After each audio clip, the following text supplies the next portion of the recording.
साथियों आपके सामने ह्यूमन डाइजेस्टिव सिस्टम मानव पाचन तंत्र है। मानव पाचन तंत्र के बारे में हम जानेंगे। सबसे पहले यहाँ मुख लिखा हुआ है, तो मुख द्वारा भोजन को क्या किया जाता है, ग्रहण किया जाता है। मुख गुहा में ले जाया जाता है जिसे कहा जाता है भोजन का अंतर ग्रहण। उसके बाद यहाँ पर दांत पाए जाते हैं, जीभ पाई जाती है। तो जीभ क्या करती है, भोजन को घुमाने का काम करती है, और दांत भोजन को कुचलने का कार्य करते हैं, जो कि 4 प्रकार के पाए जाते हैं, कृंतक, रत्नक, चवर्णक, अग्रचवर्णक। यहाँ पर लाल ग्रंथियां पाई जाती हैं। वो कितनी पाई जाती है, 3 जोड़ी, जो 6 होती हैं। पैराटिट, अधोअन, अधोजिह्वा।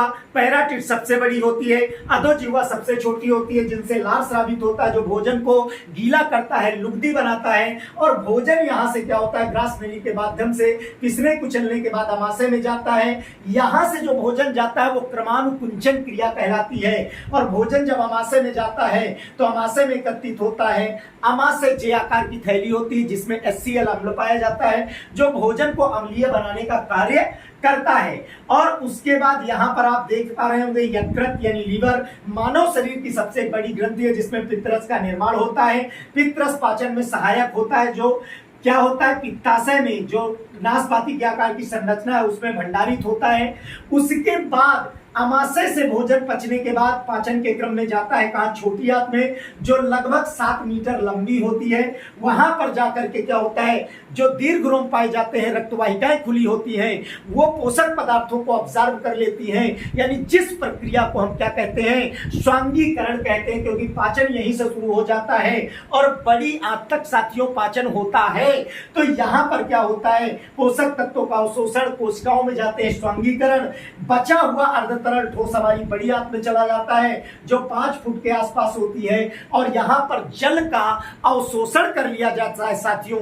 अब बचा क्या, ठोस अपशिष्ट बचा, जो मलाशय में जाकर के भंडारित हो जाता है और उसके बाद गुदा द्वार के द्वारा त्याग दिया जाता है, जिसे बाह्य क्षेपण कहा जाता है। उसके बाद हम बात करने वाले इस संरचना की, जो पैंक्रियाज है यानी अग्नाशय है, जिसमें पाचक रस स्रावित होता है, तथा यहाँ पर लैंगरहैंस की द्विकाएं पाई जाती है, जिसमें इंसुलिन होता है, जिसकी अनियमितता से मधुमेह या शुगर रोग हो जाता है।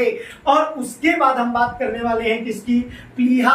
यहाँ पर एक संरचना है, ये प्लीहा रूपी संरचना क्या है, तो लाल रक्त कणिकाएं जो बनती हैं उनका जीवन काल 120 दिन होता है, और लाल रक्त कणिकाएं यहीं पर नष्ट होती है, इसलिए इसको लाल रक्त कणिकाओं का कब्रिस्तान कहा जाता है।